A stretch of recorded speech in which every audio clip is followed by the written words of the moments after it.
Yes, the budget is done, and now we are back to tracking central bankers. The US Federal Reserve is signaling disinflation has begun. How will this impact the Reserve Bank's Monetary Policy Committee meeting?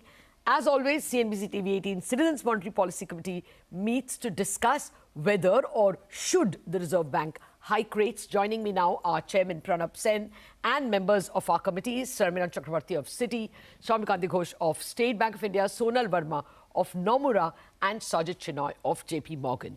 Gentlemen and Sonal, thank you very much for joining me. Well, since the backdrop is the Federal Reserve, Sajjid, let me start with that.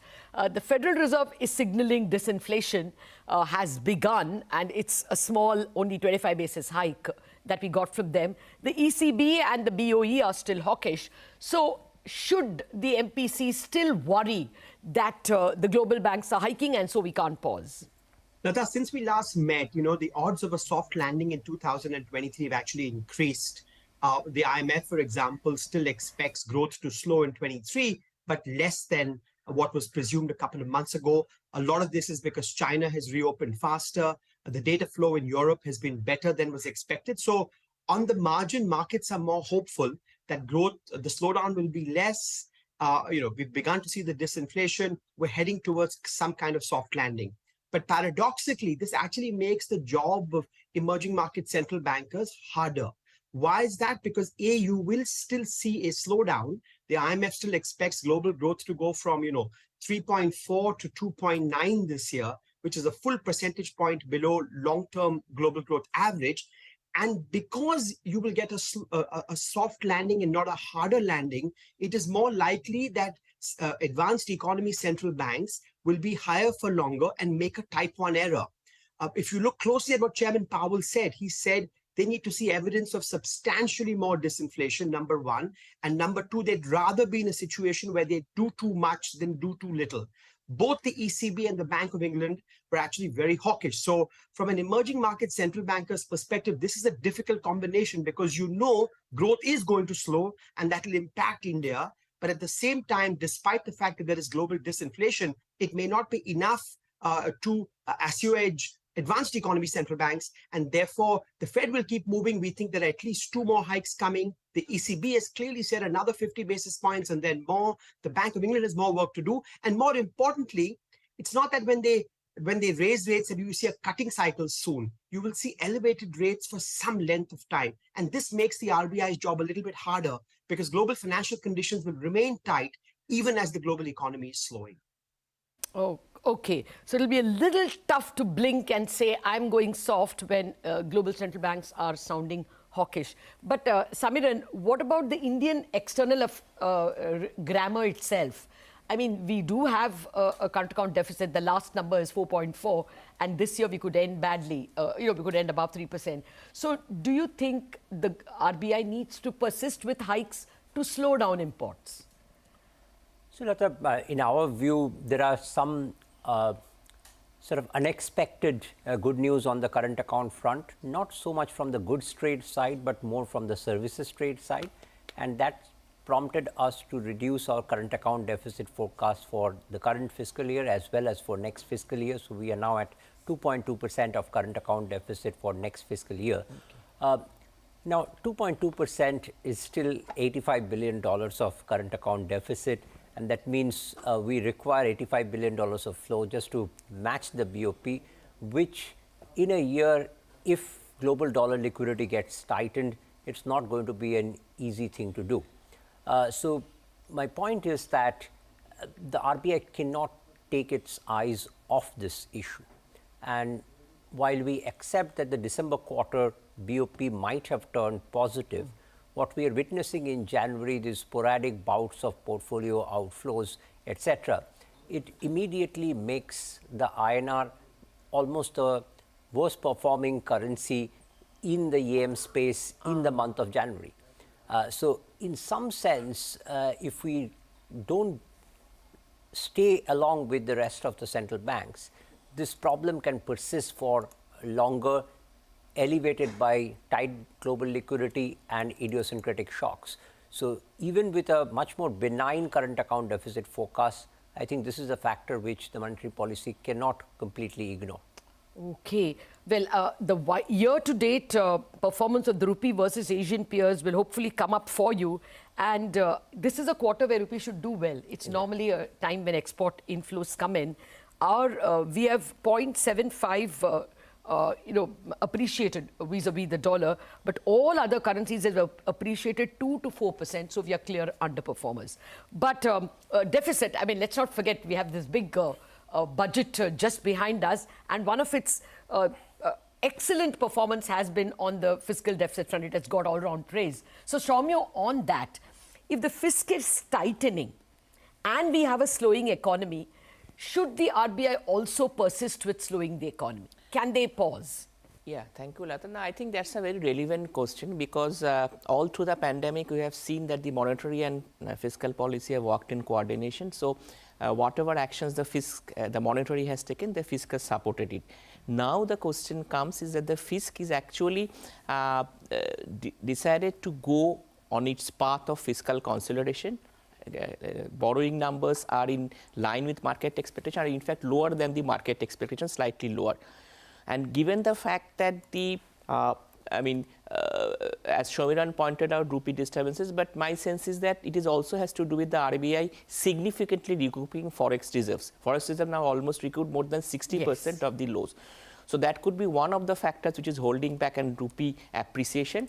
But the limited fact is that in an economy where Fed is also slowing their rate hikes, possibly Fed could do another rate hike but of the same magnitude. My point is the borrowing. I wanted your view on the borrowing program.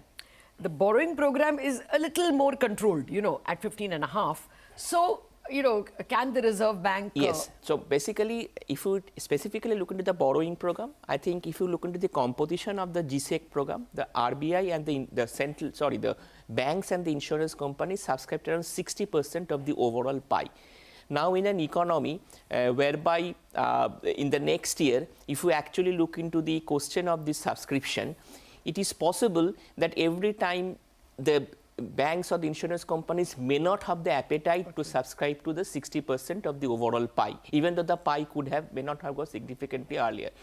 So, if you just do a small dipstick estimates, I think there could be still a shortfall around 2 to 2.5 trillion of amount of GSEC which has to be taken out from the market by somebody else rather than the marketplace. So, I mean the central bank. So, in that case, I think some sort of a liquidity support could be required because we know that because of an HTM and not adequate HTM space, given the fact that also the appetite of the borrowing which has happened last year for the insurance companies, that may not remain this time. So, under such a circumstances, I am not sure whether then continued policy tightening or liquidity tightening could help the cause of the markets, even though given the fact that inflation is coming under control. Okay, sorry, I think I have asked two questions in one. One is the growth support and one is the borrowing support. We'll discuss the liquidity again. But let me come to the core problem of the Reserve Bank and the MPC, the inflation targeting. Sonal, on that, I mean, inflation has actually come in lower than expected for both the months of November and December. So for October, November, December, it's below what Reserve Bank forecast. So do you think the Reserve Bank can relax a bit? And anyway, there's disinflation in other economies as well. It's definitely a positive, Lata, the headline coming down. But the details, of course, show that it's the more volatile components of inflation, like vegetables, which have driven this.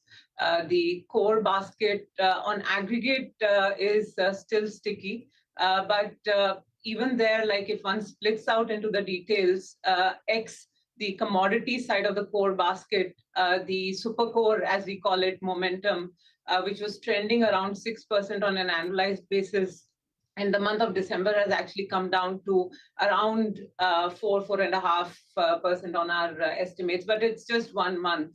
So per se on inflation, yes, headline coming down is good, but core is still sticky. Having said that, I think from a forward-looking perspective, the signals do suggest that there should be faster disinflation in FY24 because even within the core inflation, the core services part of the basket actually are showing faster disinflation. It's really the core goods part of the basket which is still sticky. And given the moderation in commodity prices, notwithstanding China reopening, plus the negative growth we are seeing on the export sector, the moderation in industrial production side, so the goods side of the economy is slowing down alongside a moderation in input cost pressure. So I think forward-looking indicators do suggest that goods part of core will also moderate. So I think it is less of an issue for sure compared to back in December. The details are more mixed, but the forward-looking indicators are also positive. Okay, but you know what, Sonal, there are two views on this. There are people who still worry that core is not going to come down. I'll debate that a little later and get other people's views. But let me get the chairman's views. Chairman, as always, you've focused on growth in the past. Now, as the others have pointed out, there are enough growth breakers already coming in terms of the global scenario and global central banks.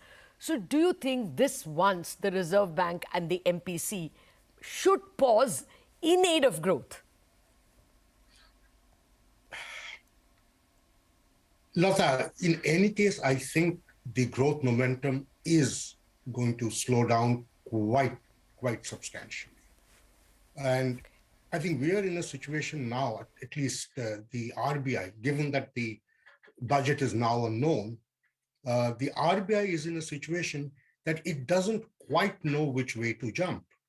And so if I were the RBI, I would be playing my cards very, very close to the chest, because much is going to depend upon how effectively the fisc is being managed in the coming months. But the simple fact of the matter is that I think the basic inflationary momentum is now significantly weaker than it was. And therefore, I think the focus can now be a little more balanced than it was earlier. Dr. Sen, that looks like you're going to vote for a pause, but we need to take a break. Thereafter, we'll discuss with our MPC members their views on the stance of the Reserve Bank and, of course, take their vote. Back in a jiffy.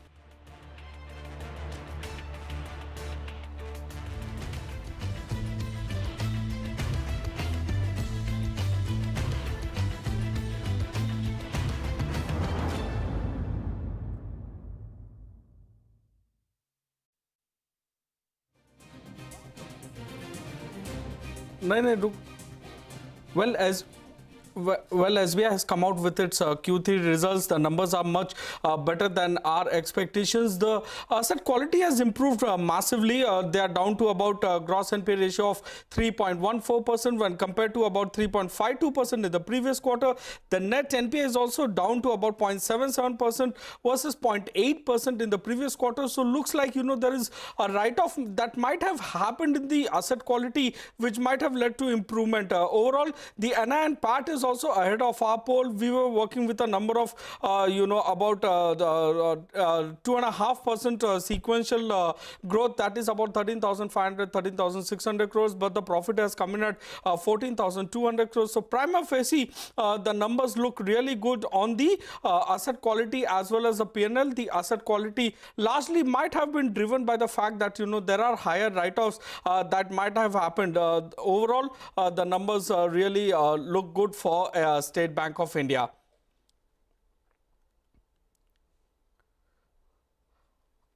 Trying to figure out the other numbers as well in terms of the deposit momentum and the loan growth momentum. Loan growth for the system as a whole might have been really good, was really good, about 5.5% sequentially. So the PDF advances do show that they had a loan growth of 18.6% YOY, which is higher than, about 16-17% growth that you had for the system. However, sequentially, the loan growth is at 3.6% when compared compared to industry growth of more than 5%. So sequentially, they might have lost a bit of market share. But this loan growth also looks good given the base size that SBI has. So over there, no complaining given the fact that loan growth is pretty healthy over here. Deposit growth is also healthy, about 9.5% YOY, but sequentially deposit growth is really on the weaker side at just 0.6%. We also have Ritu with us. Ritu?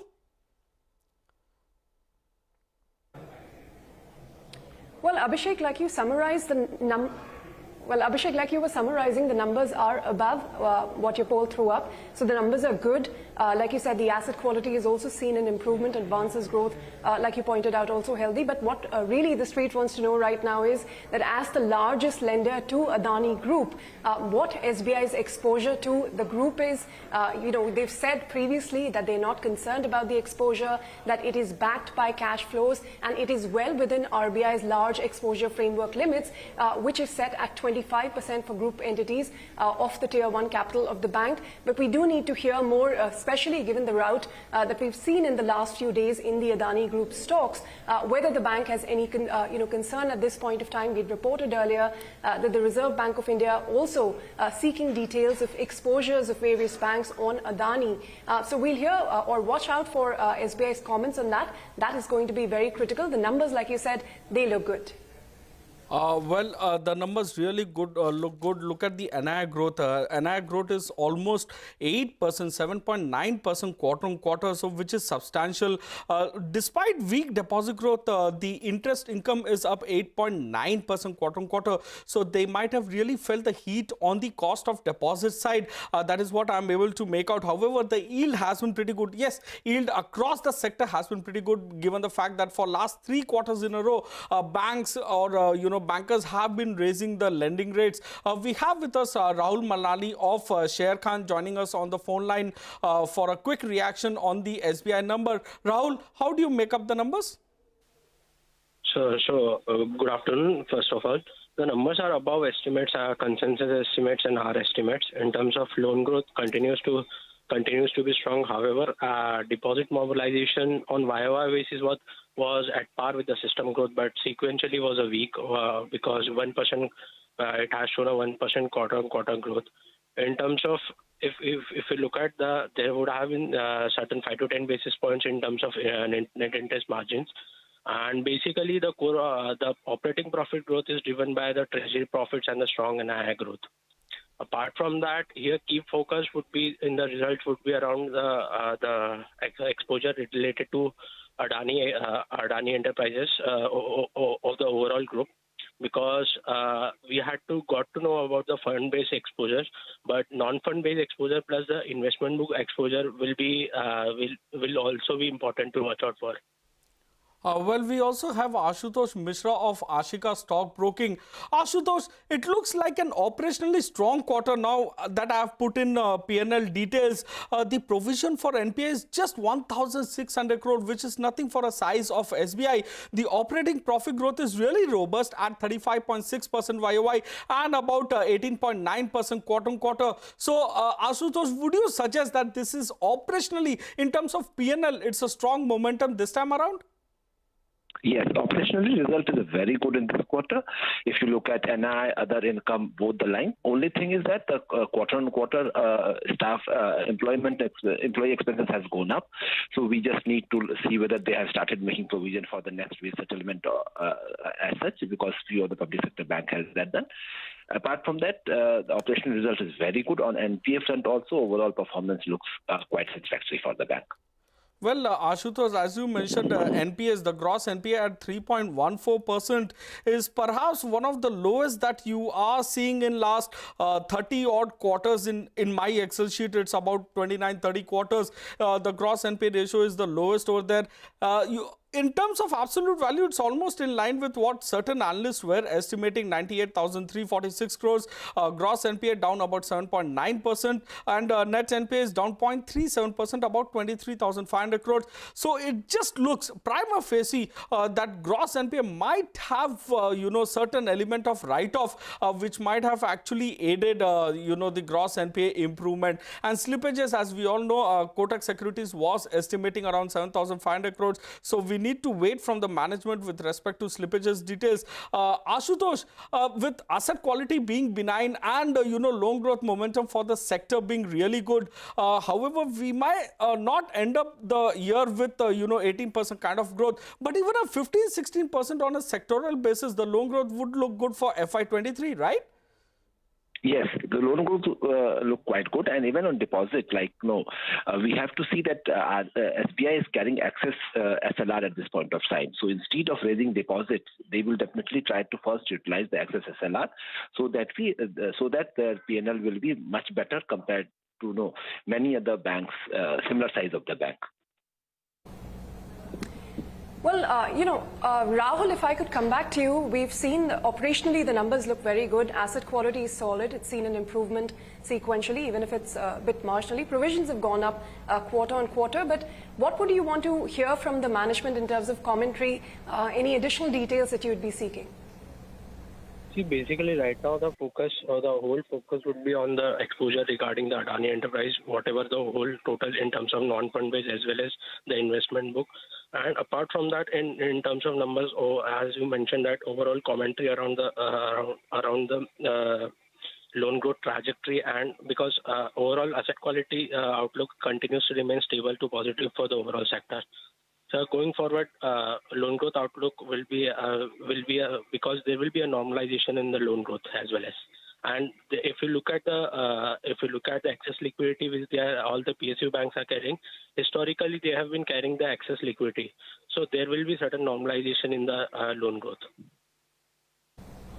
All right. And Ashutosh, what would you be watching out for? Rahul said, of course, any comments on exposure to Adani and outlook on the loan growth, the spurt that we've seen sort of normalizing now. Of course, the slippages figure is still awaited and the asset quality, like we've been saying, has improved. And that is exactly what the SBI management had guided for, that compared to the previous year, this year, asset quality will see an improvement.